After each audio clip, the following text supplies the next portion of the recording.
This laser weld on the sensor shell is smooth and bright, passing the air tightness test immediately. Such results are almost unachievable in open air.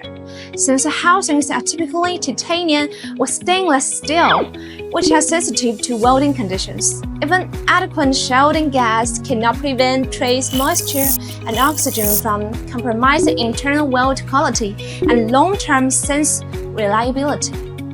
This weld was produced with an environment with tightly controlled moisture and oxygen levels. We first filled the glove box with high-purity inert gas fully protected during melting and solidification. A stable atmosphere ensures consistent weld purity and airtightness across batches.